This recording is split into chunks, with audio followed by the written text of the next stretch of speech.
Over the past couple of decades, day labor has become a more popular means to make a living. The National Day Labor Report estimates that on any given day in the United States, there are about 117,600 people looking for work as day laborers. People turn to day labor as a first job after recently arriving in the U.S., and others use it as temporary work after getting laid off. Unfortunately for the workers, the pay is low and the availability of work has decreased with the recession.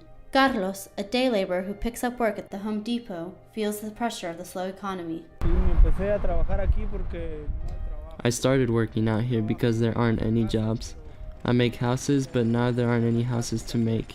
There is very little work and I have a family to maintain. I have a wife, I have daughters. I have to provide for them.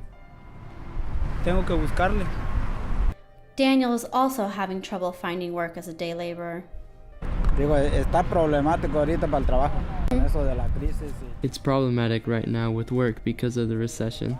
I don't know if the banks aren't lending money for construction or what, but yes, right now there's a lot less work than past years.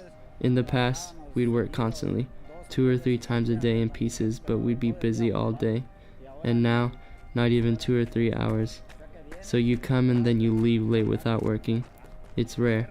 One needs luck and to walk here or run there, but there's not any security of work.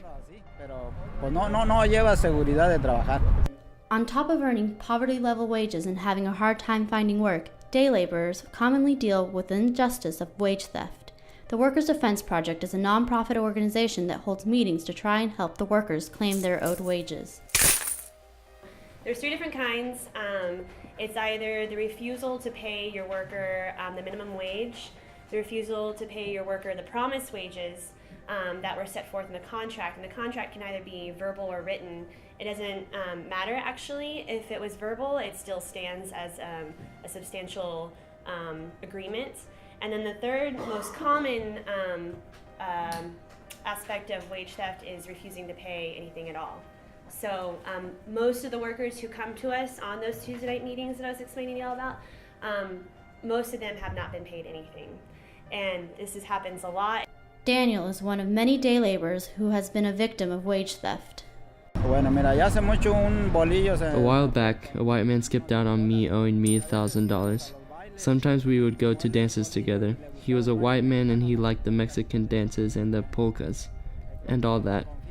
Well, I think because I trusted him, he could get away with it, and he left without paying me $1,000. In order to give protection from such abuses, the National Day Labor Report advises the use of hiring halls or day labor centers. David Barrera has been the supervisor at First Workers Center in Austin for 9 years, and he says that his program has been able to provide a more secure pay for the workers. The issue sometimes with theft of wages happens, but it's rare through this program.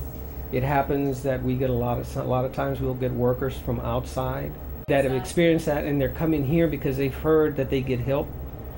And we try and educate them as much as we can by telling them you got to get smart, know who your employer is, where are you working, what was the initial agreement about, the things like that.